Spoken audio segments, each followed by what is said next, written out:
आज राष्ट्रीय बौद्ध महासभा के इस वेबिनार में हम छत्रपति साहू जी महाराज जी की 148वीं जयंती पर विशेष चर्चा रखी गई है और उसमें हमारे कई राज्यों से वक्तागण आज हमें महाराज छत्रपति साहू जी के बारे में लगभग संपूर्ण जानकारी देंगे। उनका सामाजिक जीवन कितना हम सभी लोगों के लिए, उनके वो निर्णय हम सभी लोगों के लिए कितने फलदायक रहे हैं, वर्तमान में कितने फलदायक रहे हैं। तो मैं आज इस जूम मीटिंग में एक रूपरेखा बताना चाहता हूं, कितने कितने कौन कौन से वक्तागण कहाँ कहाँ से हमारे बीच में उपस्थित होंगे। और इस सबसे पहले मैं आज के हमारे अध्यक्षता कर रहे माननीय शेषराव घागड़े साहब, आप राष्ट्रीय महासचिव हैं, प्रभारी है महाराष्ट्र, गुजरात, दादर नगर हवेली, दमन दीव। तो सर मैं आपसे अनुरोध करता हूं कि सर मुझे इस मीटिंग को आगे कंडक्ट करने की परमिशन दी जाए। माननीय शेषराव घांगड़े साहब।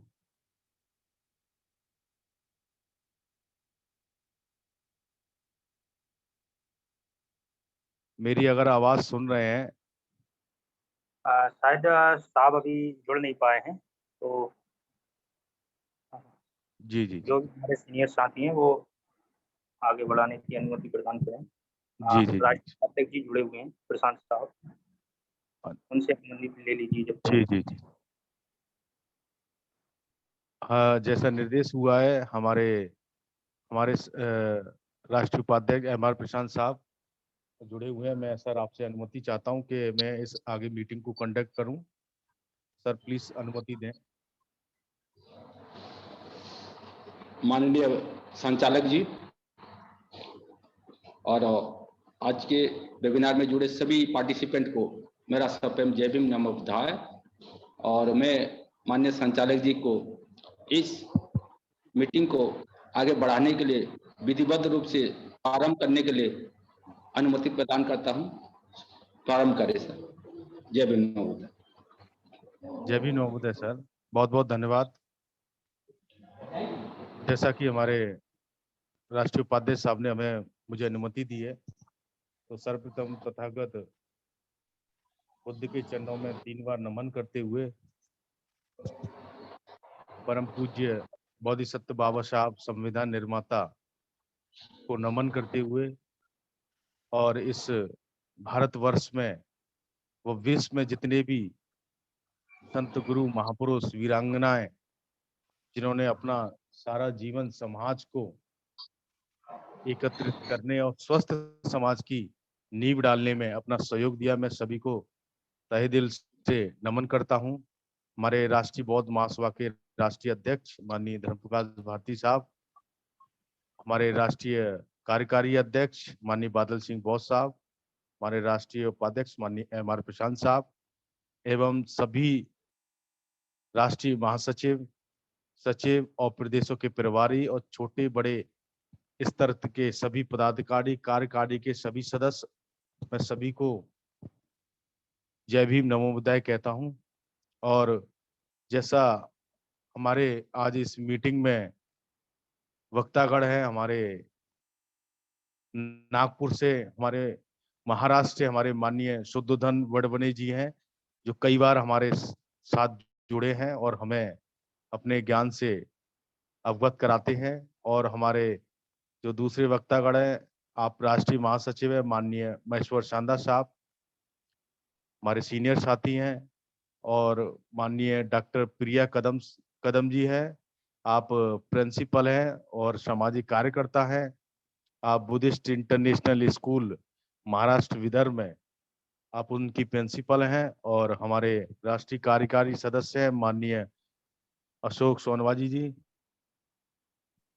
और हमारे माननीय अरविंद वाघमारे जी, आप असिस्टेंट रजिस्ट्रार हैं, सामाजिक कार्यकर्ता हैं, विवेकानंद शिक्षण संस्था मुंबई से। तो सर मैं आशा करता हूँ आप सभी साथी जुड़ गए होंगे और आज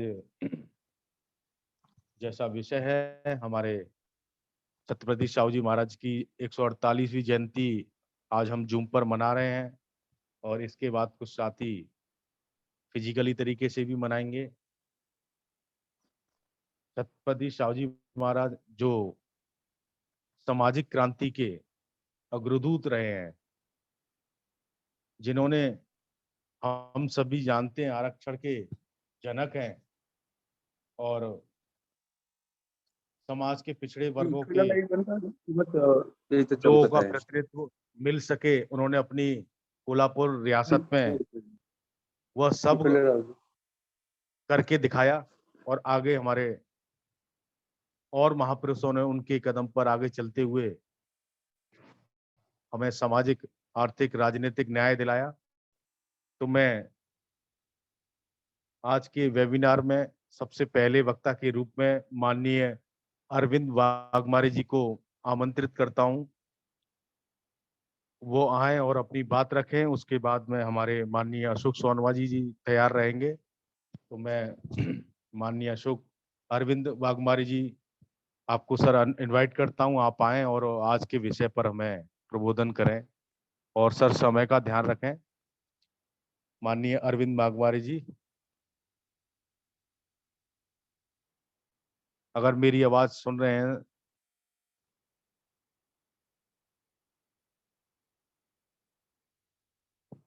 माननीय मुकेश जी जुड़े हैं क्या सर?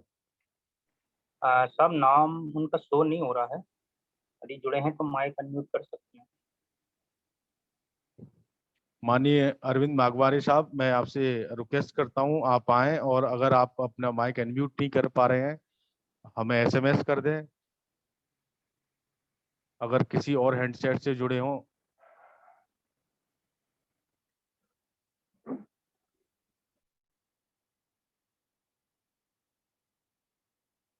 जब तक नहीं सर अभी जुड़ पाए हैं, तो मैं अपने अगले वक्ता के रूप में माननीय अशोक सोनवाजी जी, आप राष्ट्रीय कार्यकारी सदस्य हैं, आप हमारे युवा साथी हैं, आप आए सर और आज का विषय पर प्रबोधन करें सर। बहुत बहुत साधुवाद परम सम्मानी आज के संचालक महोदय।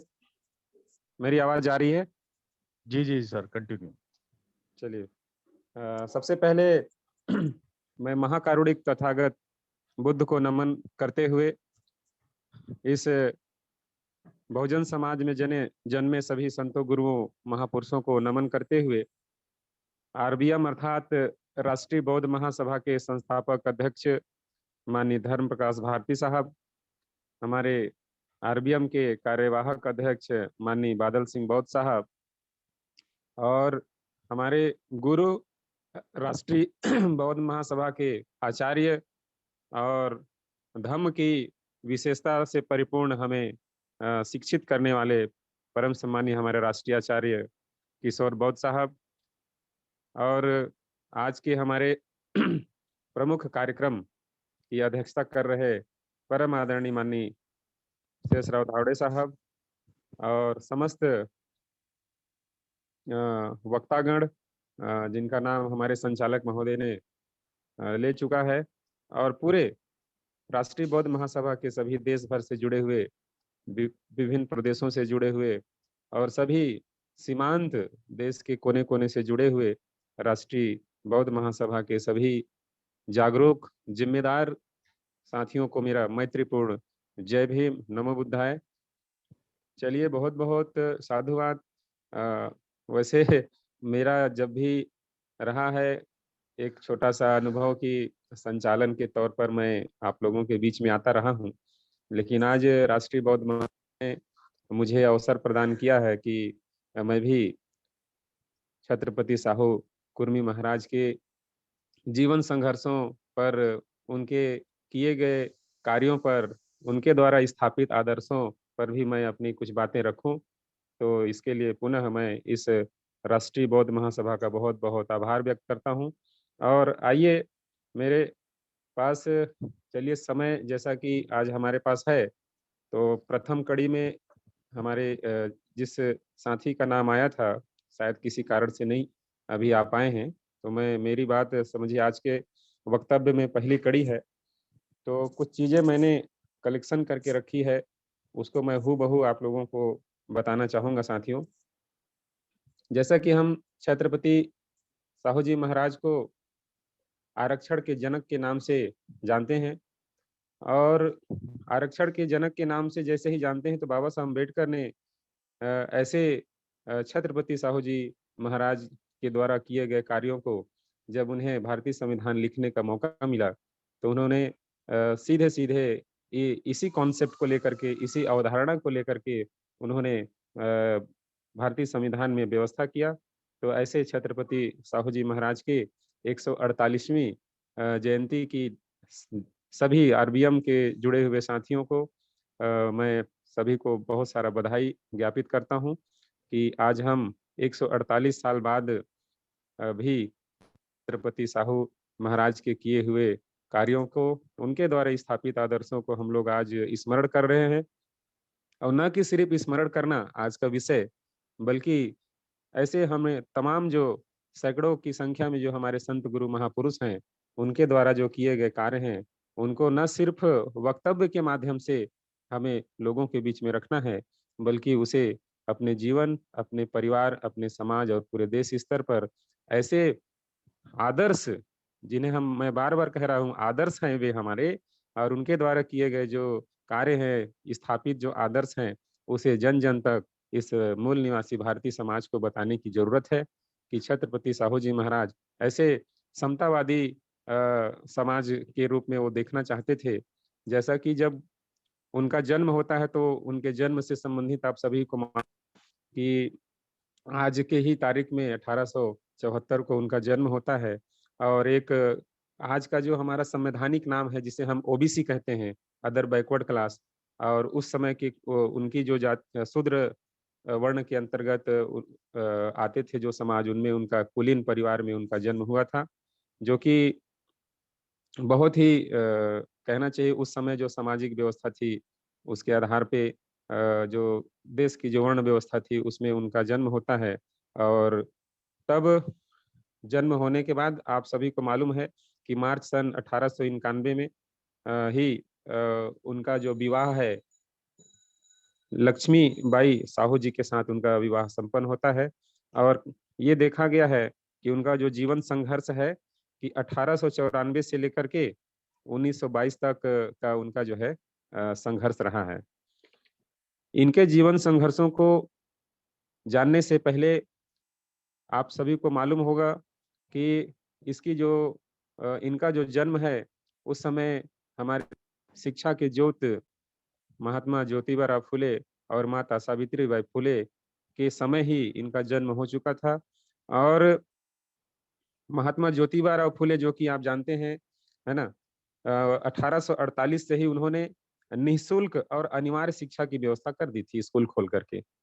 साथ ही सरकारी नौकरियों में सभी के लिए जो रेशियो होता है, जो अनुपातिक आरक्षण होता है, उसकी प्रतिनिधित्व की मांग कर दिए थे। और ये मांग कैसे कर पाए थे, तो आप सभी को जानकारी होगा कि जब 1882 में हंटर आयोग जब आया, अर्थात जो हमारे इस हंटर आयोग के जो अध्यक्ष थे, अर्थात जो विलियम हंटर थे, इन्हीं के नाम से हंटर आयोग बना था। यह हंटर आयोग जो था, ब्रिटिश शासन के अधीन इन्होंने सभी राज्यों में जो इन्होंने प्रांतीय समिति का गठन किया, और उन प्रांतों में शिक्षा की समस्या से संबंधित सभी प्रकार की जानकारी एकत्रित करने के लिए इस आयोग का गठन हुआ था। साथियों, हंटर आयोग ने जब एक प्रांत का दौरा किया, वहाँ की जब शैक्षिक स्थिति का अध्ययन किया, तो लोगों से राय लेकर के उनके शिक्षा से संबंधित विचारों तथा सुझावों के विषय में जानकारी प्राप्त किया। साथ ही जो जब उन्होंने प्रांतों का दौरा किया, तो बम्बई में जिन लोगों ने हंटर आयोग के समक्ष साक्ष्य देकर अपने विचार व्यक्त किए थे, उनके प्रमुख आप सभी जानते हैं कि उनके प्रमुख महात्मा ज्योतिबा राव फुले थे।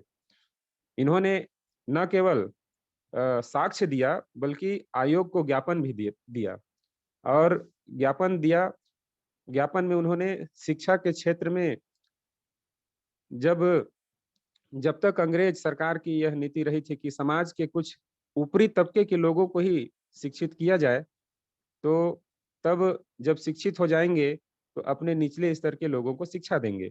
इस तरह के शिक्षा जो कि ऊपर से नीचे के स्तर तक जाएगी, जिसे फ़िल्टर डाउन प्रोसेस कहा जाता है। सरकार की यह जो नीति थी, जातीयता की भावना के कारण पूरी तरह असफल हो गई और सरकार की गलत नीति से जो सवर्ण समाज के कुछ लोग शिक्षित बन गए थे और जो नीचे तबके के स्तर के लोग तक ये जो शिक्षा नहीं पहुंच पाई थी, तो इस हंटर आयोग के सामने उन्होंने अपना विचार देते हुए कहा कि पूना के एक जो ब्राह्मण यम यम कूटे ने कहा कि शूद्रों और अछूत जातियों को सरकारी विद्यालयों में प्रवेश देने की कोई समस्या ही नहीं है, क्योंकि वे इस बात के लिए तैयार नहीं हैं। केवल कुछ भावुक अंग्रेज अधिकारी और कुछ उनके जो स्वार्थी तत्व उनकी शिक्षा का मसला जो उठाते थे, जब अछूत लोग खुद मानसिक रूप से तैयार होकर सामने नहीं आते, तब तक हमें ऐसी शिक्षा में कुछ सोचने की जरूरत होगी, आवश्यकता होगी। इस तरह से उन्होंने हंटर कमीशन के आगे उन्होंने अपना ज्ञापन दिया। इसमें कुछ प्रावधान इन्होंने बताया कि अति शूद्रों की शिक्षा से संबंधित उनके हितों की रक्षा करने के लिए महात्मा ज्योतिबा फुले ने ही छत्रपति साहू जी महाराज पूर्व ही इन्होंने ये व्यवस्था लाई थी। आप सभी इसके जानकार हैं। जब छत्रपति साहू जी महाराज आते हैं और उनका जब जीवन संघर्ष शुरू होता है, छत्रपति साहू जी महाराज ने, जैसा कि मैं आप लोगों को बताया कि सबसे पहले उन्होंने सन 1901 में कोल्हापुर राज्य की जनगणना करवाकर बहुजन समाज की दशा को सबके सामने रखा था। और इन्होंने सबसे पहले, चूंकि हम इनको जानते हैं आरक्षण के जनक, तो 26 जुलाई 1902 का इनका जो एक आदेश पारित हुआ, तो उन्होंने ये आदेश क्यों पारित किया? साहू जी महाराज के जैसे ही उन्होंने अपने राजपाट अर्थात गद्दी पर बैठे, तो उन्होंने देखा कि 98% ब्राह्मण अर्थात सवर्ण समाज जो है मंत्री थे। और जब साहू जी महाराज ने सन 1894 में जैसे ही शासन प्रशासन अपने हाथों में लिया, तो कोल्हापुर स्टेट के अधिकारी जो मुख्य रूप से ब्राह्मण ही थे, शूद्र वर्ग शिक्षा से दूर कर दिए गए थे। इस परिणाम स्वरूप राज्य की नौकरियों से भी ये दूर थे। इस तरह से शासन प्रशासन पर मुख्य रूप से ब्राह्मणों का ही कब्जा था, उनका ही प्रभुत्व था। अर्थात आज जो 3% जो ब्राह्मण हैं, उनका ही ब्राह्मणशाही चल रहा था।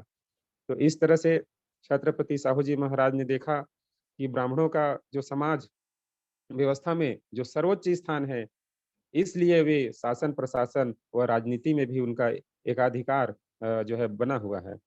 इस सामाजिक व्यवस्था को सही ट्रैक पर लाने के लिए उन्होंने, छत्रपति साहू जी महाराज ने ये बहुत ही एक अथक प्रयास किया, एक प्रमुख प्रयास किया। और उन्होंने सन 1902 में साहू जी महाराज, जो कि मैजिस्ट्रेट किंग एडवर्ड, जिसे हम सप्तम कहते हैं, जब इनको मौका मिला उनके राज्याभिषेक में शामिल होने के लिए इंग्लैंड में जब इनको आमंत्रित किया गया, तो जब वहां से वे लौटते हैं, तो शूद्रों के लिए, अर्थात आज जिसे हम बहुजन समाज कहते हैं, एसटी एससी ओबीसी अल्पसंख्यक कहते हैं, उनके लिए उन्होंने 50% आरक्षण का घोषणा किया और उन्होंने आदेश भी दिया।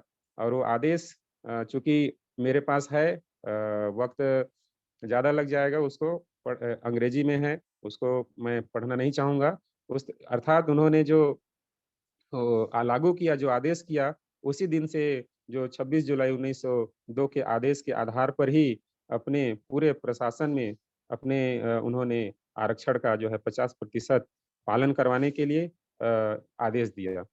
जब राज्य में प्रतिनिधित्व का अधिकार लागू हुआ, आरक्षण मतलब प्रतिनिधित्व, रिप्रेजेंट, अपने आप को रिप्रेजेंट करने का जब उन्होंने मौका दिया, जो हजारों साल से जिन्हें जो है सारी चीजों, शिक्षा संपत्ति से दूर रखा गया था, जब उनको मौका मिला, तो इस तरह से छत्रपति साहू जी महाराज ने जो आरक्षण का जो प्रावधान किया, इससे बहुत ही आमूल-चूल परिवर्तन देखने को मिला। अर्थात जो महात्मा ज्योतिबा फुले साहब ने जो 1848 से ही जो निःशुल्क अनिवार्य शिक्षा की जो व्यवस्था की थी, उसको साहू जी महाराज ने फरवरी 1928 में अपने राज्य में एक शिक्षा समिति का गठन किया और उनके माध्यम से ही शिक्षा को सबसे अधिक महत्व देते हुए मुफ्त और अनिवार्य शिक्षा लागू किए, जो कि आप सभी जानते हैं कि जो शिक्षा का अधिकार अधिनियम जो 2009 जो चल रहा है अभी, उसमें वो ये व्यवस्था पहले ही छत्रपति साहू जी महाराज ने 1908 में ही ये लागू कर दिया, जिसे हम आज कहते हैं निःशुल्क और अनिवार्य शिक्षा। इसकी व्यवस्था छत्रपति साहू जी महाराज ने पहले ही कर दिया था। क्योंकि शिक्षा के प्रति लोगों में वो सोच पैदा हो, वो लगाव पैदा हो, इसलिए उन्होंने स्कॉलरशिप की भी व्यवस्था उन्होंने की थी। जो आज हम देखते हैं, छात्रवृत्ति की बात करते हैं, तो उन्होंने अपने राजकाज में, अपने शासन काल में सैकड़ों शिक्षण संस्थानों का भी निर्माण कराए, सैकड़ों छात्रावासों का भी निर्माण करवाए। यहाँ तक कि रात्रि स्कूल, शिक्षक ट्रेनिंग स्कूल भी खुलवाए और 1913 को अपने राज्य के प्रत्येक गांव में स्कूल खोलने के लिए उन्होंने आदेश भी पारित किए। और सबसे प्रमुख चीज ये थी कि जो जाति आधारित जो समाज को अस्पृश्यता मतलब अनटचेबल की जो व्यवस्था बनी हुई थी, सामाजिक व्यवस्था, उसे उनका निवारण करने के लिए भी उन्होंने कार्य किए। साथ ही साथियों, 6 नवंबर 1919 को उन्होंने सभी नगर निगमों, म्युनिसिपल वार्डों में भी निर्देश दिए कि अपने कर्मचारियों के लिए वो पीएफ की भी व्यवस्था उन्होंने की, जिसे हम प्रोविडेंट फंड भी कहते हैं। और इन्होंने जब 3 मई 1920 को मजदूरी अर्थात जबरन मजदूरी की समाप्ति का भी आदेश पारित किया। ये तमाम ऐसे जो शब्दावली हैं, ये इनके व्यापक अर्थ हैं, मायने हैं। ये विशेष रूप से केडर के समय ये सारी चीजें स्पष्ट होती हैं। तो इस तरह से छत्रपति साहू जी महाराज ने जैसे ही अपने आते हैं शासन पर और देखते हैं इस तरह की बहुत सारी विसंगतियां हैं, असमानता भरित समाज है, उसको दूर करने के लिए समय-समय पर उन्होंने काम किया। साथ ही उन्होंने सन 1920 में भी यूरोप और रूस आदि देशों में जो ट्रेड यूनियन बन रही थी, इसी के आधार पर साहू जी महाराज ने भी अपने राज्य में यूनियन बनाने का भी काम किया। आज जो हम लोग देखते हैं सरकारी विभागों में कर्मचारियों में जो ट्रेड यूनियन चलते हैं, तो ये इसकी शुरुआत भी छत्रपति साहू जी महाराज ने किया और इसके लिए प्रोत्साहित भी किया लोगों को। और साथ में गांव की जो मजदूर किसानों की दशा सुधारने के लिए भी छत्रपति साहू जी महाराज ने काम किया। तो मैं ज़्यादा समय ना लेते हुए साहू जी महाराज की जो व्यक्तिगत जो उपलब्धियां थी, उसको मैं कुछ शब्दों के रूप में आप लोगों को फटाफट बताना चाहूँगा कि छत्रपति साहू जी महाराज ने अपने जीवन में अनेकों ऐसे महान और साहसिक कार्य किए। वे जो सामाजिक व्यवस्था थी, उस सामाजिक व्यवस्था जो असमानता पर आधारित थी, विषमता पर आधारित थी, उसमें उन्होंने समानता लाने के लिए अर्थात सामाजिक व्यवस्था परिवर्तन, जिसे हम लोग balm safe DS for Bahujan Samaj के माध्यम से हम लोग माननीय कांसी राम साहब ने भली भांति कहा कि सामाजिक परिवर्तन और आर्थिक मुक्ति का आंदोलन पर आधारित उन्होंने जो व्यापक आंदोलन चलाया, उसकी जो थी छत्रपति साहू जी महाराज ने भी अपने समय में व्यवस्था परिवर्तन की लड़ाई लड़ी। उन्होंने व्यवस्था परिवर्तन कार्यों और सुधारों के लिए भी उन्होंने बहुत ज़्यादा लोगों को उपाधि अर्थात पुरस्कृत करते थे। तो आज भी उनके जो कार्य हैं प्रासंगिक हैं और बहुत ही ऐसा है ऐतिहासिक आदर्श है जिसको हम लोग आज जानने का काम कर रहे हैं। साहू जी महाराज ने बहुजन समाज के लोगों के लिए इसलिए कार्य नहीं किया कि कोई उनकी प्रशंसा करेगा, बल्कि उन्होंने अपने बहुजन समाज को पहचान तथा अपने पग-पग पर समाहित होते हुए मानवता के लिए भी कार्य किया। फिर भी साथियों, साहू जी महाराज के महान मानवतावादी व प्रगतिशील कार्यों को देखकर उन्हें कई बार सम्मानित किया गया, जो कि मैं आप लोगों को बताना चाहूँगा। उनके कार्यों से प्रसन्न होकर लॉर्ड हैरिस ने साहू जी, छत्रपति साहू जी महाराज को कोल्हापुर के सम्मान से सम्मानित किया और मई 1900 में रानी विक्टोरिया ने अपने जन्मदिन पर साहू जी महाराज को उपाधि से भी महाराज की उपाधि से सुशोभित किया और 1902 में ब्रिटिश कैम्ब्रिज यूनिवर्सिटी ने उन्हें LLD की डिग्री भी प्रदान की। उन्हीं दिनों 26 जुलाई 1902 को पिछड़े वर्ग के लिए नौकरियों में जो 50% की आरक्षण की ऐतिहासिक घोषणा भी की और उनकी जो उपलब्धि है, कानपुर में कुर्मियों का जो अखिल भारतीय सम्मेलन हुआ जिसमें साहू जी को राजश्री, जो हम लोग कहते हैं छत्रपति राजश्री कुर्मी महाराज भी कहते हैं, उनकी भी उपाधि से नवाजा गया। छत्रपति साहू जी महाराज के साहसिक व्यवस्था परिवर्तन के कार्यों तथा मूल निवासी बहुजन समाज के उत्थान के लिए किए गए प्रयासों के आधार पर बाबा साहब अम्बेडकर ने उन्हें सामाजिक लोकतंत्र के आधार स्तंभ कहा है, बाबा साहब अम्बेडकर ने।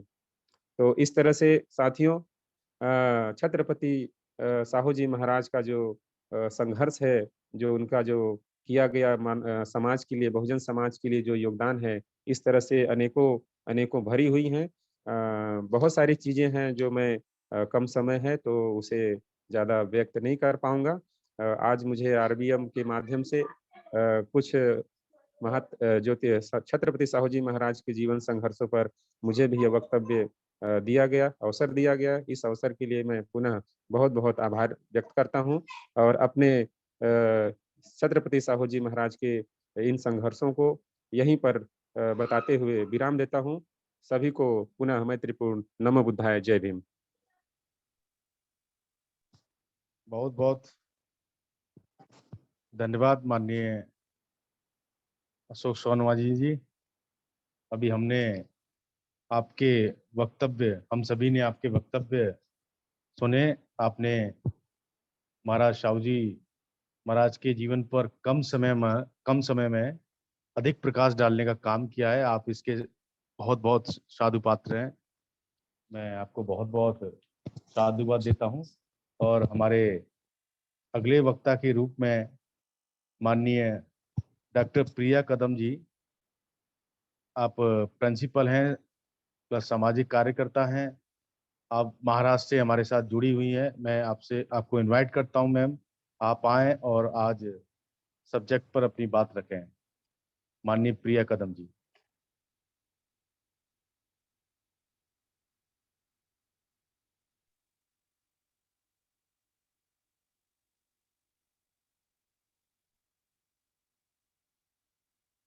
मुकेश जी जुड़ी हुई हैं क्या? सर उनका नाम शो नहीं हो रहा है। अभी मैसेज तो किया था उन्होंने, वो पहले हाँ जुड़ी हुई हैं, उनको परमिशन दो। माइक अनम्यूट हो गया है। मैम आपकी आवाज नहीं आ रही है। नहीं आ रही मैम। अभी आ रही है क्या सर? अभी आई। शायद मेरे हेडफोन में कुछ प्रॉब्लम है। मेरी जी, आवाज है सर ठीक? बिल्कुल हेडफोन की क्लियर है जरूरत मैम। है? नहीं मैम, ओके कंटिन्यू करें। जी। आप सभी का बहुत बहुत धन्यवाद कि आज के इस पावन अवसर पर आप सभी ने मुझे यहाँ बुलाया और मुझे विचार व्यक्त करने का मौका दिया। तो महाकारुणिक तथागत भगवान बुद्ध, बोधिसत्व डॉक्टर बाबा साहेब अम्बेडकर तथा स्त्री शिक्षा के जनक महात्मा ज्योतिबा फुले एवं उनकी जीवन संगिनी सावित्रीबाई ज्योतिबा फुले तथा आज जिनकी जयंती के अवसर पर हम यहाँ एकत्रित हुए हैं, उन सभी महामानवों को मेरा शत शत प्रणाम, शत शत नमन और आप सभी को सादर जय भीम, नमो बुद्धाय।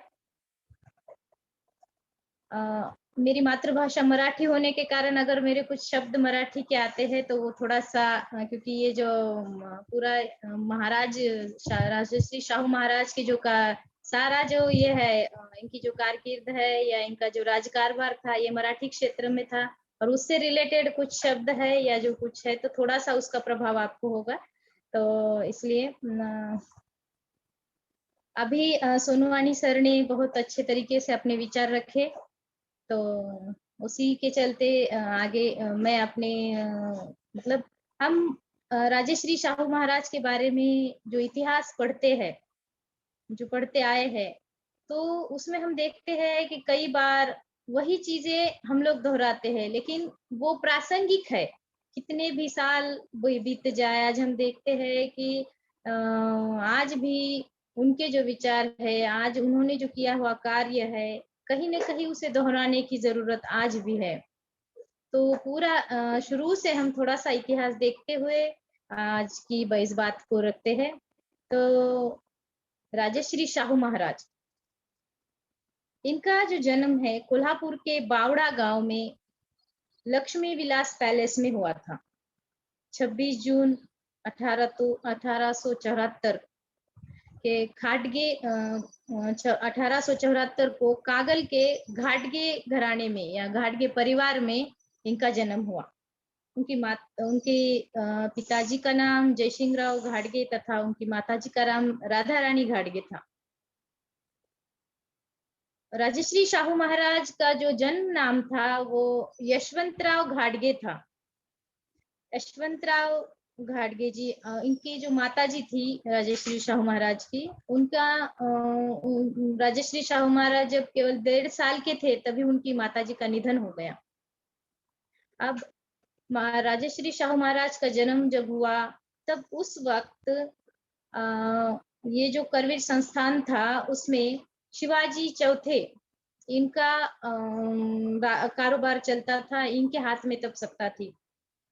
लेकिन उसी दौर में शिवाजी चौथे जो थे उनका निधन हो गया और वो निपुत्रिक थे, उनको संतान नहीं थी। तो उनकी जो पत्नी है रानी आनंदीबाई, उन्होंने यशवंतराव को गोद लेने की सोची, क्योंकि यशवंतराव घाटगे जो थे उनका जो स्वभाव था वो शांत, समझदार और विचार पूर्वक निर्णय लेने वाले थे। मतलब कोई भी बात इसी तरह से नहीं थी, वो पूरा विचार करके निर्णय लेते थे। उसी प्रकार उनमें कई और खूबियां भी थी। वो कुश्ती में भी माहिर थे। एक करवीर संस्थान को जिस प्रकार के राजा की जरूरत थी वो सारी खूबियां यशवंत राव में मौजूद थी। इसीलिए फिर रानी आनंदीबाई ने उन्हें आगे गोद लिया और आगे चलकर यशवंतराव घाटगे का नाम बदलकर शाहू रखा गया। उन्हीं को आज हम शाहू महाराज के नाम से जानते हैं। 2 अप्रैल 1894 में खास दरबार का आयोजन किया गया और उस दरबार में गवर्नर लॉर्ड हैरिस की उपस्थिति में शाहू महाराज को आधिकारिक रूप से राजा बनाया गया। अब राज्य की जो सारी भागदौड़ थी शाहू महाराज के हाथ में आ गई। ये जो समय था, इस समय शाहू महाराज केवल 20 वर्ष के थे। 20 वर्ष का एक युवा उस वक्त वो थे। तो लेकिन उस समय देखिए, आज के युवा को हम देखेंगे तो 20 वर्ष का जो युवा है आज केवल मोबाइल में या अपने आप तक ही उसकी जो विचार शक्ति है, जो उसका जो सर्कल है वो केवल अपने आप तक ही सीमित होगा या सीमित है, या आज हम जानते हैं आज की युवाओं की क्या स्थिति है। लेकिन उस समय देखिए केवल 20 वर्ष की आयु में राजश्री छत्रपति शाहू महाराज जो थे वो अपने राज्य को लेकर उनके जो विचार थे, वो उनके मन में जो भी विचार थे वो कल्याणकारी विचार थे अपने राज्य के प्रति, अपने प्रजा के प्रति। अब ये जो विचार थे इसका प्रमाण हमें कैसे मिलता है, आगे जब बात करेंगे हम तो ये बातें सामने आती है। जैसे राजश्री शाहू महाराज जो थे उनका अगर हम प्रथम सार्वजनिक पत्र, इसे मराठी में हम जाहिरनामा कहते हैं, जाहिरनामा का ही मैंने यहाँ हिंदी में अनुवाद, सार्वजनिक पत्र मतलब जाहिरनामा जो भी राजा कहता था वो सारी प्रजा तक जो पहुंचता था एक पत्र के माध्यम से, तो वो ये जो पत्र उनके द्वारा निकाला गया सार्वजनिक पत्र, तो उसमें उन्होंने प्रजा के हित की बात की है, प्रजा के कल्याण की भावना उस उनके प्रथम सरकारी पत्र में या जाहिरनामे में हमें दिखती है। अब राजश्री शाहू महाराज के प्रति सबसे विशिष्ट बात ये थी कि उन्हें जैसा वो कहते थे वैसी वो कृति भी करते थे। जैसे मराठी में कहावत है, जैसा बोले तैसा चाले, उक्ति प्रमाणे कृति करनारा राजा। मीन्स जैसे वो बोलते थे उसके अनुसार वो कृति भी करते थे। ये नहीं कि वो सिर्फ जैसे आज भी हम देखते हैं कि कई नेता हमारे सामने आते हैं, जब इलेक्शन का या चुनाव का समय होगा तो नेता लोग आएंगे, बड़ी बड़ी बातें करेंगे, हम आपके लिए ये करेंगे, वो करेंगे, प्रजा के लिए ये करेंगे। लेकिन वो बातें जब चुनाव होता है तो बातें धरी की धरी रह जाती है, बातें हवा में मिल जाती है, उस पर कोई भी कार्रवाई कभी हुई दिखती ही नहीं हमें। बहुत कम ऐसा होगा उसका, लेकिन प्रतिशत बहुत कम है अगर होता भी होगा तो। लेकिन राजश्री शाहू महाराज की विशेषता थी कि वो जो बोलते थे उसी बात को वो करके भी दिखाते थे, उस बात पर वो अमल भी करते थे। अब उनका जो पहला सरकारी पत्र था उसमें उन्होंने जो प्रजा के हित की बात कही थी, तो इसका प्रमाण हमें ये मिलता है कि उस सरकारी पत्र के 12 दिनों के पश्चात उन्होंने एक सरकारी आदेश निकाला। तो इस आदेश में क्या था, तो उस समय जो है जैसे अभी भी हम देखते हैं, अब इसको हम थोड़ा सा प्रासंगिक लेते हैं, तो उस समय जो ये सरकारी अफसर थे या उनके दरबार के जो भी उच्च पदस्थ अधिकारी वगैरह थे, वो जो है किसी काम से अगर किसी गांव में जा रहे, शिकार के लिए हो या अन्य किसी भी काम के लिए, तो वो क्या करते थे कि वहां की जो प्रजा थी या जो भी लोग थे उनका शोषण वहां करते थे। उनका खुद का जो खर्चा है, खाना पीना, नॉनवेज खाएंगे या जो भी वो एंजॉय करेंगे, वो सारा जो खर्चा था वो प्रजा के ऊपर लाद दिया जाता था। अब ये जो है, जब शाहू महाराज के ध्यान में ये आया कि ये सारी चीजें इस संस्थान में हो रही है, तो उन्होंने एक सरकारी आदेश निकाला कि सरकार की काम, मतलब जो भी सरकारी लोग किसी काम से किसी गांव में जाएंगे तो वो जो अपना खर्चा है वो खुद के खुद उठाएंगे या सरकार को सारे वो बिल सबमिट करेंगे जो भी है। लेकिन जो सामान्य जनता है, जो प्रजा है, उसको किसी भी प्रकार से प्रताड़ित नहीं किया जाएगा। इस प्रकार का सरकारी आदेश दिखता है हमें। तो मतलब ये प्रमाण है कि उन्होंने केवल कहा ही नहीं, तो एक एक कृति वे करते गए।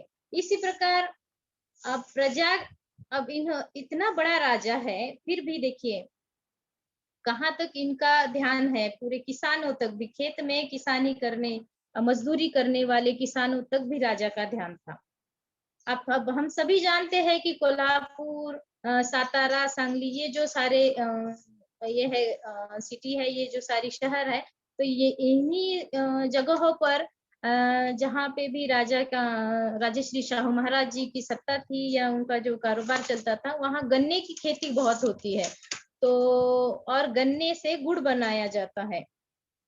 तब वहां पर जो किसान थे, वो गन्ने से जब गुड़ बनाते थे तो वो जो कुछ मशीन थी या उस समय जो भी अवेलेबल था, तो उसमें जब वो गन्ना डालते थे तो कई बार किसानों के हाथ उस मशीन में चले जाते थे, और उस मशीन में जाने के कारण उनकी उंगलियां कभी कभी टूट जाए या जो भी बहुत नुकसान होता था किसानों के हाथ को।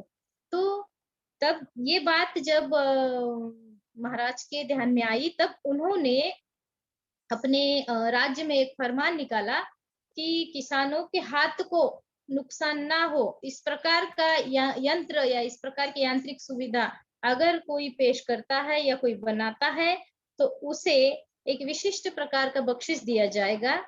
या तो आप इसी से हम एक अंदाजा लगा सकते हैं कि केवल मतलब कहने भर की बात नहीं थी कि किसानों के लिए ये करना है या वो करना है। अब हम देखते हैं कि कई किसान आत्महत्या कर रहे हैं, कई घर जो है मतलब बच्चे अनाथ हो रहे हैं, कई महिलाएं विधवा हो रही है, क्योंकि किसानों की आत्महत्या का प्रमाण महाराष्ट्र में तो आप बहुत इसका प्रमाण ज्यादा है। तो लेकिन इस पर कोई भी एक निर्णय नहीं लिया जाता या इसे रोकने के लिए जो भी सरकार द्वारा योजनाएं बनाई जाती है वो भी असफल हो रही है। आज भी किसान की स्थिति जैसी थी वैसी है। लेकिन आप देख सकते हैं कि यहाँ पे राजश्री शाहू महाराज ने तुरंत एक फरमान भी निकाला और वह वैसा यंत्र भी बनाया। तो इस तरह के अगर आज भी हमें मार्गदर्शन हमारे समाज को मिलता रहे तो आज समाज या पूरा देश किस तरह से आगे बढ़ सकता है। यही बात नहीं तो केवल जैसे तब जो था बंधुआ मजदूरी का एक बंधुआ मजदूरी की एक प्रथा थी तब, इसे मराठी में वेठ बिगारी कहते हैं, वेठ बिगारी। तो एक पांडु महार करके एक बंधुआ मजदूर था। तो उसकी बेटी बहुत बीमार थी। उस बेटी को उसे दवाई लेने जाना था बेटी के लिए। इसलिए वो जब बाहर निकला तो वहाँ जो ये थे जिनके अंडर ये लोग बंधुआ मजदूरी करते थे उसी में से एक ने उसे रोका और वहीं पर उसको लकड़ियां काटने के लिए लगाया। वो ये जो पांडु महार था इसका आधा दिन उसी में चला गया। जब ये घर गया तब तो ये सुविधा नहीं थी कि वो फोन हो या कोई हो, ये जो घटना घटी है उसको तुरंत बताया जाए। लेकिन जब ये पांडु महार घर गया तब उसको पता चला कि उसकी बेटी का निधन हो गया है। अब ये बात जब राजश्री शाहू महाराज को पता चली तो उनको बहुत दुख हुआ, बहुत अंतकरण में उनके बहुत दुख हुआ। तो उन्होंने उसके बाद फिर एक सरकारी फरमान निकाला, एक आदेश निकाला और इस जो ये जो बंधुआ मजदूरी की जो प्रथा थी इसको पूरी तरह से बंद करवाया। लेकिन फिर भी ये प्रथाएं जो है चलाने वाले किसी और रूप में फिर वो करते थे, लेकिन उन्हें सजा भी होती रही है समय समय पर। लेकिन इतने एक व्यक्ति के साथ भी अगर कहीं अन्याय हो रहा है, उसके साथ अगर कहीं गलत हो रहा है तो वो भी जानकारी महाराज तक जाती थी और वो उसको लेकर चिंतित भी होते थे और कुछ ना कुछ जरूर करते थे। जैसे और कुछ न कुछ नहीं तो मतलब एक सरकारी आदेश वहां निकलता था और उसके हिसाब से काम होता था। केवल कहने भर से काम होगा नहीं, ये भी महाराज जानते थे। अब देखिए जैसे ये राजा लोक कल्याणकारी लोक हितकारी हम लोग कहते हैं, लेकिन इतने बड़े राजा के साथ भी हम लोग देखते हैं कि बहुत अन्यायकारक घटनाएं घटी है। जैसे 1899 की जो घटना है, जैसे हम सब लोग जानते हैं कि राजश्री शाहू महाराज का जो परिवार था वो कार्तिक स्नान करने के लिए पंचगंगा नदी के तट पर गए। अब ये जो कार्तिक स्नान होता था, महाराजा या जो तब के राजा लोग थे, राजा महाराजा के जो घराने के लोग थे, वो कार्तिक स्नान के लिए जब नदी पर जाते थे तब पुराणोक्त मंत्रों का जाप किया जाता था ब्राह्मण द्वारा। अब यहाँ क्या हुआ, जब राजश्री शाहू महाराज उस घाट तक गए वहाँ पंचगंगा के, और जब वे स्नान करने लगे तब जो ब्राह्मण द्वारा मंत्र बोले जा रहे थे वो वेदोक्त मंत्र बोले जाने वाले थे। तो वहां पे उन्होंने क्या किया, पुराणोक्त मंत्र बोले। तो जब राजश्री शाहू महाराज स्नान कर रहे थे तो ब्राह्मण ने वो पुराणोक्त मंत्रों का उच्चारण किया, ना कि वेदोक्त मंत्रों का। उसका ये कहना था कि ये जो वेदोक्त मंत्र है वो सवर्णों के लिए है। और वो जो मंत्र बोलने वाला ब्राह्मण था वो बिना नहाए ये मंत्र बोल रहा था। तो आप सोच सकते हैं कि एक राजा का ये कितना बड़ा अपमान था। ये जो और फिर उसके बाद जब शाहू महाराज जी ने जब ब्राह्मण से पूछा कि आपने ऐसा क्यों कहा, तो उन्होंने सीधे सीधे उनको एक अस्पृश्य के कह के और उनको अपमानित करके ये कहा कि ये मंत्र आपके लिए नहीं, ये सवर्णों के लिए ये मंत्र है। तब जो है राजश्री शाहू महाराज पे जैसे बिजली कड़क गई हो, उनके शरीर पर बिजली गिर गई हो, इतनी पीड़ा उनको हुई। तो आप सोच सकते हैं कि एक राजा होकर भी उनको तब उस समय कितनी पीड़ाएं झेलनी पड़ी। तो ये सारी जब बातें महाराज के साथ हुई तब उन्होंने ये सोचा मैं एक राजा होकर मेरे साथ ये सब हो रहा है, तो मेरी जो सामान्य जनता है तो उसके साथ क्या होता होगा। तो यही सोच रखते हुए फिर उन्होंने क्या किया, जो मतलब अभी देखिए आगे जो बदलाव होते गए किस तरह से उन्होंने मतलब समय समय पर जो सरकारी आदेश निकाले, वो जैसे कि 1917 में उन्होंने 4 अस्पृश्यों को सैन्य में भर्ती किया, जिसमें 2 महार थे और 2 मांग थे। इसी प्रकार पहले उस समय में जो सरकारी कामकाज थे, वो वहाँ पे लोगों का अगर कुछ काम पड़ा, सरकारी कामकाज या किसी कागज बनवाना है कुछ, तो वहाँ एक कुलकर्णी, जो ब्राह्मण की एक नियुक्ति की जाती कुलकर्णी की, तो उसके द्वारा भी कई बार लोगों को प्रताड़ित किया जाता था। ये जब बात महाराज के समझ में आई, तो महाराज ने क्या किया कि अंग्रेजों की पद्धति के अनुसार जो एक तलाठी प्रथा है, महाराष्ट्र में उसे तलाठी कहा जाता है, मैं नहीं जानती कि हिंदी में इसे क्या कहते हैं, एक तलाठी प्रथा का तलाठी की एक वो की गई, नियुक्ति की गई, कुलकर्णी की जगह पे महाराज ने तलाठी की नियुक्ति की गई, और इसमें भी उन्होंने 50% आरक्षण दिया। ये जो तब की जो अस्पृश्य या जो पिछड़ा समाज है, पिछड़ा वर्ग है, उनके लिए, और उसमें उनको भर्ती किया गया। अब इससे क्या हुआ, जो जो जो एक महार या अस्पृश्य समाज था, जो कि सवर्णों को जोहार माए बाप करके इस तरह से वो अपना सिर झुकाता था, तो वो आज उनके साथ बैठकर वो जो तब के समय के जो मराठा या उच्च वर्ग वाले जो सरकारी अधिकारी थे, वो भी उस तलाठी को फिर राम राम कहने लगे, और ये जो राम राम है, ये वो जोहार माए बाप कहने वाला जो महार सभा था, उसको वो स्वीकार करने लगा। मतलब एक बहुत बड़ी सामाजिक क्रांति की शुरुआत राजश्री शाहू महाराज द्वारा की गई है। ये छोटी छोटी घटनाएं हैं, लेकिन इनका प्रभाव जो है इतिहास में बहुत देखने को मिलता है। अब इसी प्रकार 1920 में पुलिस गेट पर उन्होंने 16 महारों का चयन किया था। मतलब एक अस्पृश्य निवारण की ओर उनके जो बढ़ते कदम हैं, उसको इतिहास में उसके साक्ष्य हमें मिलते हैं। यही नहीं तो राजश्री शाहू महाराज जो थे, वे शिक्षा को लेकर भी बहुत हमेशा ही सतर्क रहे हैं, और उन्होंने महात्मा ज्योतिबा फुले के द्वारा किए गए कार्यों की हमेशा सराहना की है। और आप देखते हैं कि उस समय में जब जिनके बच्चे स्कूल नहीं आते थे, उन माँ बाप के लिए उन्होंने 1 रुपए का दंड लगाया था। 1 रुपया हर्जाना माँ बाप को भरना पड़ता था यदि वो बच्चों को स्कूल में नहीं भेजेंगे। तो इस प्रकार का जो राजा था, मतलब शिक्षा पर भी उनका पूरा ध्यान था।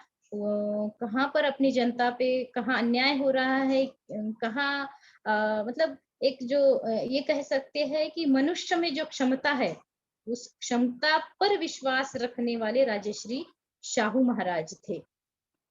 तो राजश्री शाहू महाराज के प्रति अगर हम बोलेंगे, तो समुद्र के एक बूंद के प्रति है उनका जो कार्य है। अभी हम अगर यहाँ 1 घंटे में या आधे घंटे में उनके प्रति जो भी बोलेंगे, एक बूंद के समान भी ये नहीं है। लेकिन फिर भी आज थोड़ा सा मेरे स्कूल में भी एक कार्यक्रम है, तो इसलिए मैं अपना वक्तव्य थोड़ा सीमित कर लेती हूँ। फिर एक जो अभी इसमें कई युवा वर्ग भी जुड़े होंगे, और तो उनको सिर्फ एक संदेश में देना चाहूंगी कि राजश्री शाहू महाराज जो थे, एक राजा होकर उनके पास तो सारी शान शौकत सब उनके पास था। अब आप देखते हैं इतिहास में कई राजाओं को हम जब देखते हैं तो हाथ में एक प्याला दिखाई देता है हमें, उनके हाथ में कई बादशाह वगैरह जो थे उनके हाथ में एक प्याला दिखाई देता है और वो आयश से बैठे हैं। लेकिन राजश्री शाहू महाराज जो थे, उन्होंने अपने पूरे जीवन में दारू की एक बूंद को भी कभी हाथ नहीं लगाया। और मतलब कई तब भी ये माना जाता था कि कुछ प्रमाण में पिया जाए। आज भी लोगों का ये है कि थोड़ा सा तो थोड़ी सी चलती है, लेकिन राजश्री शाहू महाराज के जीवन में उन्होंने आजीवन कभी भी शराब को हाथ नहीं लगाया। तो यही राजश्री शाहू महाराज जी ने तो ये अपने जीवन में नियम उन्होंने बहुत निभाए हैं। तो आज की युवा पीढ़ी को मेरा यही कहना है कि उनके चरित्र को पढ़िए और अपने जीवन में उनके जो कुछ नियम है या उनकी जो कुछ अच्छाई थी, उनके जो अच्छे काम थे, उनको जरूर अपने जीवन में अंगीकृत कीजिए। और आज राष्ट्रीय बौद्ध महासभा द्वारा मुझे यहाँ बुलाया गया, तो आप सभी आयोजकों का मैं मन से आभार व्यक्त करती हूँ, धन्यवाद ज्ञापित करती हूँ कि आप सभी ने मुझे यहाँ बुलाया और बड़े धैर्य से आपने मुझे सुना, इसलिए धन्यवाद सर। अपने वक्तव्य को मैं यहीं विराम देती हूँ। बहुत बहुत धन्यवाद माननीय डॉक्टर प्रिया कदम जी। हम सभी ने आपके द्वारा जो राष्ट्रीय साहू जी महाराज जी के जीवन इतिहास पर प्रकाश डाला और विशेषकर आपके द्वारा साहू जी महाराज जी के प्रशासन की जो नीति थी, उनके जो बदलाव थे, उस पर विशेष चर्चा रखी। आपका राष्ट्रीय बौद्ध महासभा के जितने भी जूम मीटिंग में मेंबर जुड़े हैं, मैं उनकी तरफ से आपको बहुत बहुत साधुवाद और बधाई देता हूं। आपने हमें जो आज आपने स्कूल का भी कार्यक्रम भी आपने थोड़ा सा पोस्टपोन किया हुआ है, इसलिए आपको बहुत बहुत धन्यवाद, साधुवाद, और कामना करते हैं आप ऐसे ही हमें समय देती रहेंगी। एक बार और तहे दिल से आपका साधुवाद। इसी कड़ी में आगे बढ़ाते हुए हमारे अभी माननीय